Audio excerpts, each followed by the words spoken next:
Striker's message to the miners: go back to work, I won't give in. But Scargill says we fight on. The last financial year, South Wales only received £13 million between the 28 holidays. New birth of leadership in Britain. That is the most important. More than half of Britain's 180,000 miners have now stopped work because of the National Union of Mine Workers' strike against... The award-winning photographer Roger Tiley was 24 years old when the South Wales miners walked out on strike in 1984. His photographs were published around the world and became some of the defining images. Witnessing it close up was Roger Tiley, then a young press photographer whose subjects emerged from the pits to take on the state. He documented the violence, the hatred towards the strike breakers, the poverty of those who went for months unpaid, as well as the deep social alliances which saw the South Wales miners lead the strongest strike of them all. March 1984. The mines and communities across South Wales were about to be transformed forever. The year-long strike that followed was bitter and brutal. A young photographer from the Gwent Valleys captured every angle of the dispute, not from afar, but up close and personal. All around me are familiar faces, worn out places, worn out faces, bright and early for their daily race. This is a story that's very personal to me. I was born and brought up in the South Wales Valleys. Coal mining was a way of life to many, but I could never have imagined what I was about to witness during the next 12 months.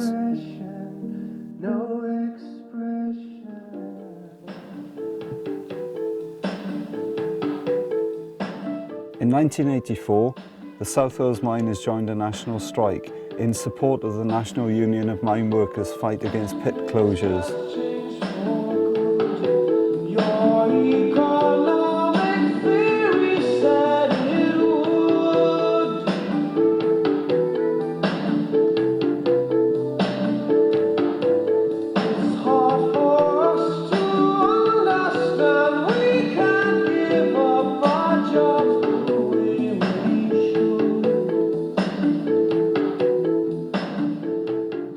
Nobody anticipated that the strike would last 12 long months, and many of the South Wales miners called for a ballot.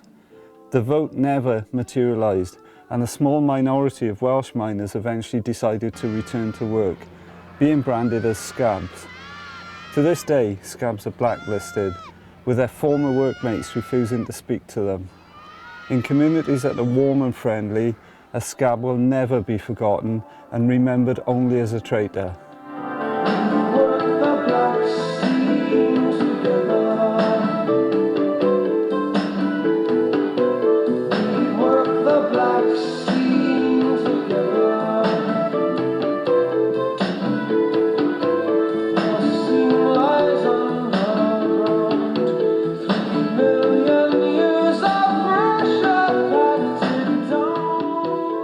As a young freelance newspaper photographer, I photographed the men and their families endure this struggle to save their pits and indeed their communities.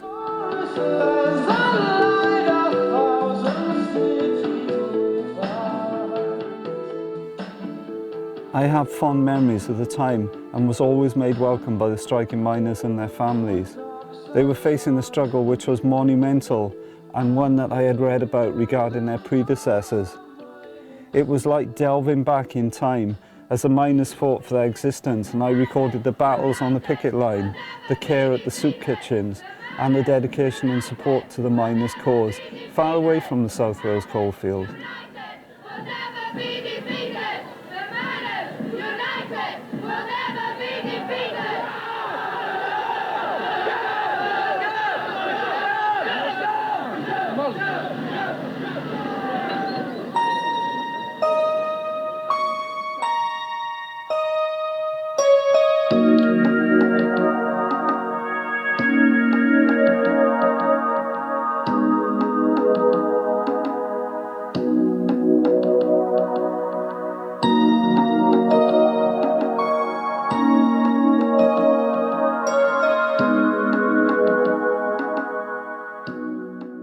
I remember being punched in the face one day by a young policeman on duty at one of the picket lines.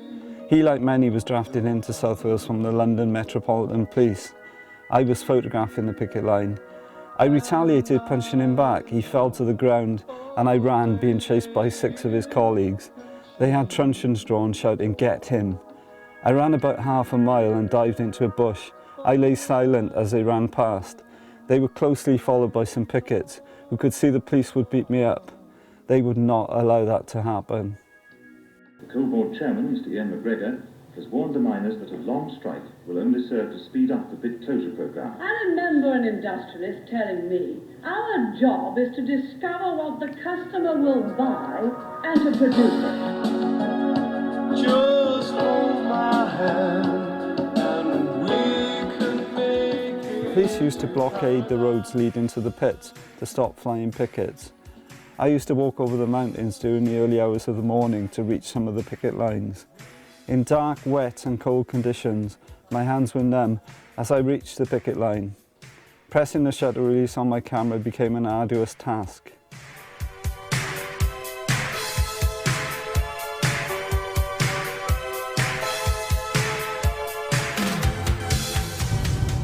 I'm driving back to Mardy 30 years on to see how things have changed. Here we are, this is it.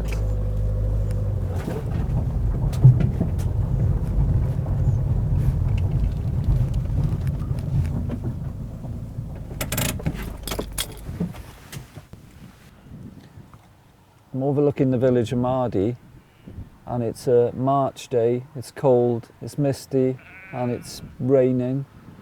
I can see the wind turbines in the distance on the hillside, and I also see the scars of the coal industry with the old coal tips and the scrambler bike tracks on them.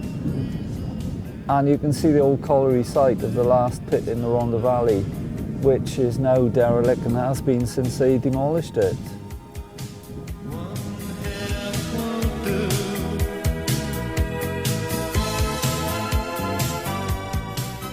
Mardy Colliery closed in 1990. It was the last pit in the Rhondda Valley. The long tradition of coal mining had come to an end. The pit was demolished, and to this day, the land lies dormant. Much needed employment was lost at the top of the Rhondda Valley, and miners' sons would never follow their fathers and their grandfathers mining coal in the rich Rhondda seams. Mardy was known as Little Moscow because of its trade unionism and its strength to fight. And there weren't any pickets at Mardy Colliery throughout the year-long strike because not one miner would attempt to ever go back. They were that solid. So that's credit to them. And I think that builds this community. That's what this community is really all about.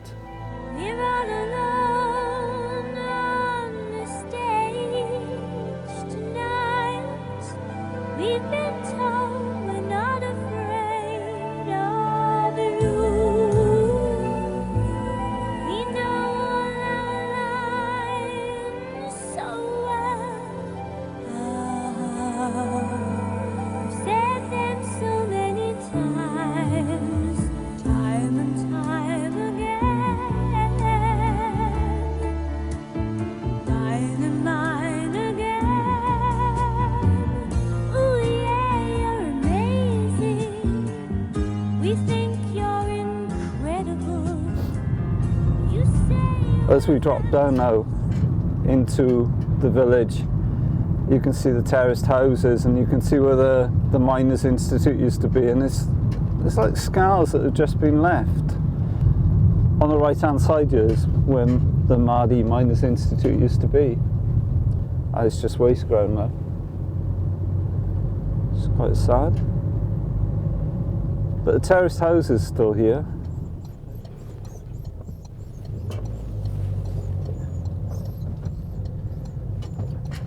So passing through the village now, you see the shops, you see the Spar shop, but a lot of the shops now are boarded up, and there's a hairstylist there that's closed down.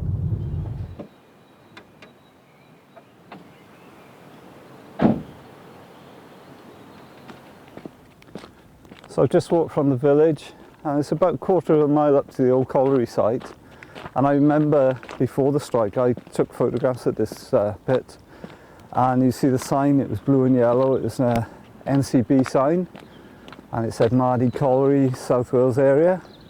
And then you go into the car park. I remember it being a fairly modern looking colliery. It was quite large, you know, there was quite a lot of buildings, and there was quite a lot of noise as well, and the steam coming out from the pit at bars and so on, and the wheel on the winding gear going, and you could hear the shunting of the coal wagons just down below. So it was really quite a noisy place to be. But it's totally changed now, it's totally silent. All you can hear now is the wind and the birds singing. I remember in my photographs when the miners used to come up in the cage from this colliery, all the collieries, and they'd been working underground for 8 hours, and they always smiled, they always laughed and smiled when they saw the camera, and made some quirky comments. Yeah, it was always good fun to take photos of them. They were always really well humoured, and yeah, it was fantastic. It was a privilege for me to be able to do that.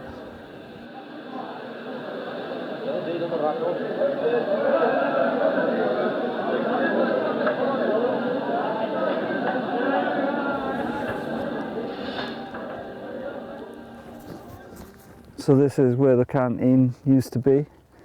Here's the tiles, and I took some photographs in the canteen, and the miners were laughing. Some were going on shift, some were coming off shift. They were drinking their cups of tea, and this is probably where I took the picture, on this particular spot here.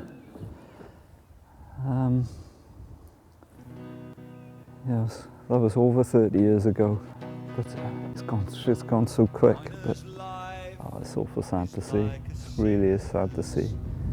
And I just photographed it, you know, to work here, especially for the young miners, and lose their jobs.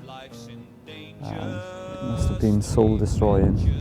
But they were happy days, you know, happy days. Although the strike was incredibly difficult for miners and their families, and indeed these communities, it was happy days, and they all tend to say that. You know, they all tend to look back with affection at the 1984-1985 miners' strike. Union miners, stand together. Do not heed the coal board's tales. Keep your hands upon your wages and your eye upon the scale.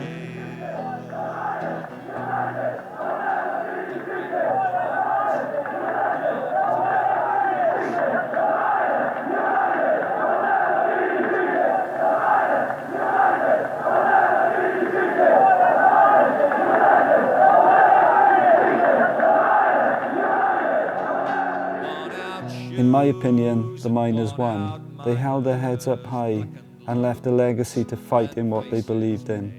It was an honour to meet all the miners and their families, and a privilege to photograph them. Upon the scale, Union miners, stand together. Do not heed the coal board's tales. Keep your hands upon your wages.